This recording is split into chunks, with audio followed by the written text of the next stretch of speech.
This story begins back in 1990, when my parents visited Amsterdam child-free and newly married. They returned home with 4 statues of the houses there, each based upon a real building in the city. They've been in this cabinet for longer than I've been alive, and I've always been fascinated by them. If I ever visited Amsterdam myself, I wanted to try and find the real-life houses behind them. And now, 27 years later, that's exactly what I was on my way to do.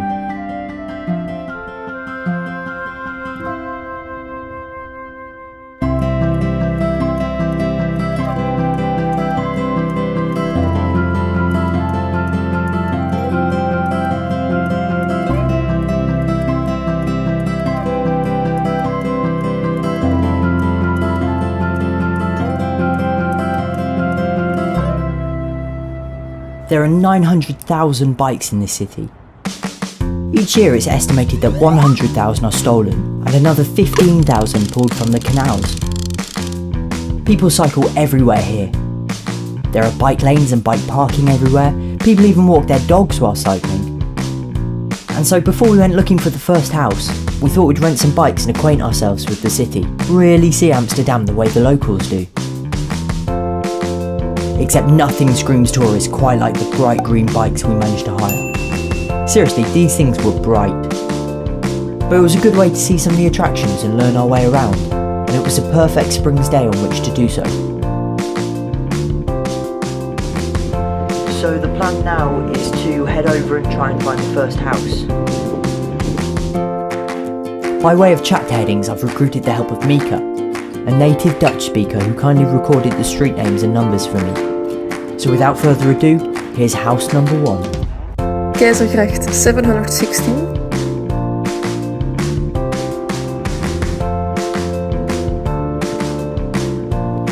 Wow, there it is. It's so weird to finally see it. It was almost identical to the statue.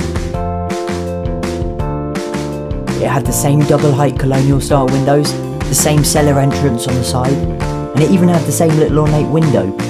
The only difference I could see was that it was all backwards. I guess someone really messed up when making the mould for this one. One thing in particular that makes the houses here so charming and unique are their gables. A gable is essentially just the area where the upper wall meets the roof of a building. First there's a rather simple triangular gable. Then there's a spout gable. Again very simple, but this one ascends to a squared spout as opposed to a point.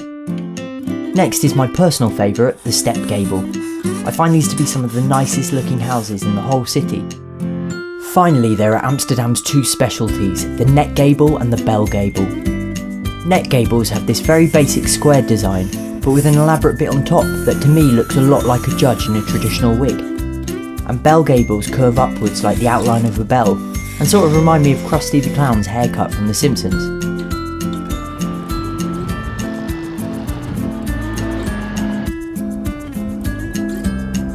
Having seen the first house, we headed straight to the second.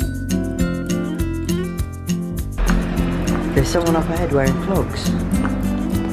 I didn't realise anyone actually wore them. That's so cool. And now I think it's one of these houses on the right. Herengracht 81.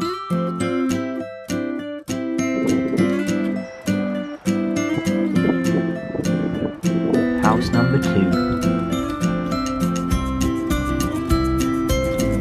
Now this is the oldest residential house in Amsterdam. When the city was founded in the 1200s, houses were generally built from wood, as seen in the actual oldest house in the famous Beheinhof courtyard.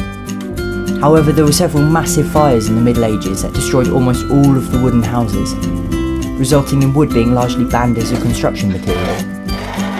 And with this, Amsterdam as we know it was built. And this particular house, built in 1590, is now the oldest, with the majority of others being built later in the 1600s.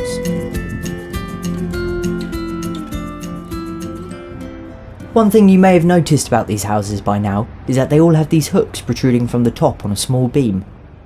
You see, when the houses were originally built, they were taxed according to the width of their fronts. And so to avoid paying more, the Dutch built tall and thin, sometimes excessively so, such as the smallest house in the city, just 2 metres wide. Each house was generally 5 or 6 stories tall, and they had to be economical with space, resulting in a maze of narrow corridors, small rooms and winding staircases. Take our hotel as an example, a traditional 5-storey canal house. Naturally, we were on the top floor. We had bunk beds and the smallest bathroom I'd ever seen. The toilet was in its own separate room, or perhaps more appropriately its own cupboard. It was so small that if you sat down, you had to angle your knees away just so you could close the door. And yeah, granted this was a budget hotel, but it gives you an idea of just how much of a luxury space is in these houses. But though these tall and skinny fronts may have kept costs down, they created a problem of their own, namely moving large and awkward furniture up the narrow staircases to the upper floors. And that's where the hooks come in.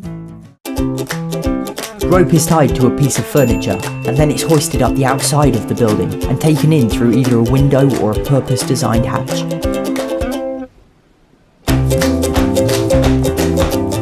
And the crazy thing is that this isn't some archaic, outdated system. It's still in use in Amsterdam today.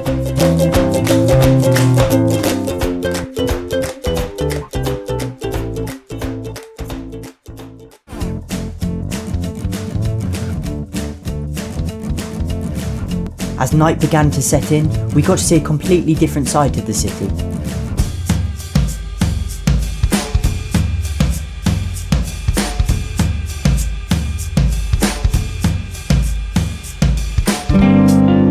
It was definitely a strange experience walking around the red light district, but of course something you have to do when you're in Amsterdam.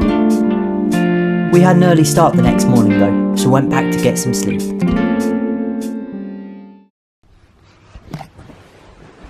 You excited for the boat trip?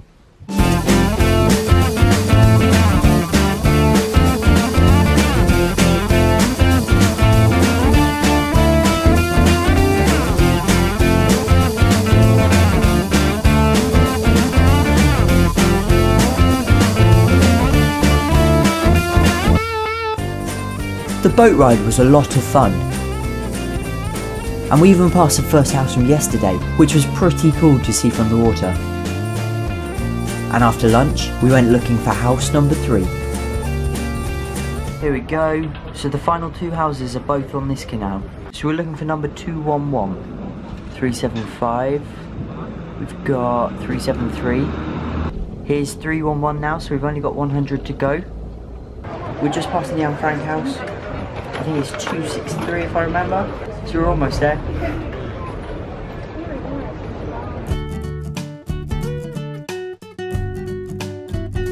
We found it. This is it then, 211.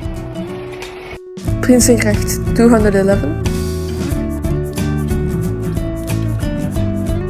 Jeez, it's just so different. This was definitely the house that changed the most drastically from the statue. It had originally been a warehouse used to store grain and peat, but had since been converted into apartments, as had many of this style of building in the city. And that's not necessarily a bad thing. Yes, the orange shutters are perhaps a little bright, but the building looks refreshed and has been given a new lease of life. The windows have been opened up, some of the brickwork looks new and repaired, and it certainly hasn't lost its charm. It still very much looks like a canal house, with its spout gable and undeniably classic Amsterdam appearance. We made our way back up the canal to the Anne Frank house, where at 1:30 we went inside. I think that when you read it as words on a page, it still just seems so distant and almost story-like. But then when you go and actually walk through the secret passageway and into the real annex, and you see her bedroom with her drawings and photographs on the walls, it's just brought so jarringly to life. And her actual diary was there too, the original red notebook in which she documented her ordeal. It was towards the end of the afternoon by the time we were finished. The final house was again on the same canal, but right at the start, numbers 2 to 4. Out of the 4 statues, this was definitely my favourite, a traditional step-gabled corner house. What's more, this house and the canal junction where it sits is one of the most famous postcard views of Amsterdam, found in guidebooks and on souvenirs across the city. And the reason I was particularly excited is that this house is a cafe, and we would actually get to go inside and eat in the real-life building I'd only known as a statue my entire life. Prinsengracht 2 till 4. The original owner back in the 1600s was a boxmaker named Egbert Gerrits. He also owned the house directly opposite on the other side of the canal, and this way he was in control of the canal's entire entrance. For centuries it's been a cafe, originally called the Blue Grape, but today known as Café Packnieland. And like I say, this is one of the most picturesque cafes in the whole of Amsterdam. The inside is like stepping back in time, with Delft blue tiles and a wood-burning stove. The walls are even decorated with pictures and illustrations of the house through the ages. And this place is famous for its apple pie, with many food tours of the city stopping here for a taste.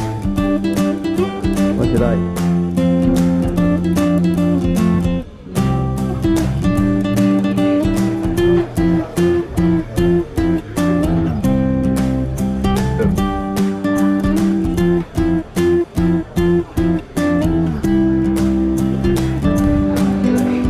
Topping naar pie.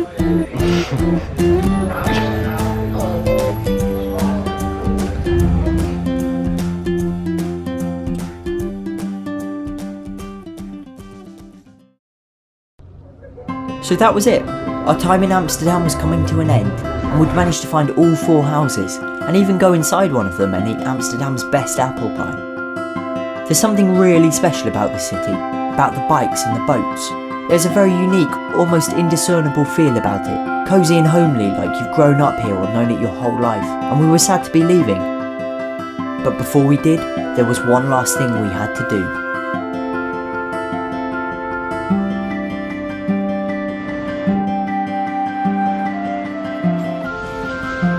Wrapped up. We bought some statues of our own, a florist, a bike shop, a cafe and a bakery. All traditional canal houses and once again based upon real buildings in the city. Maybe we'll try and find them the next time we're in Amsterdam.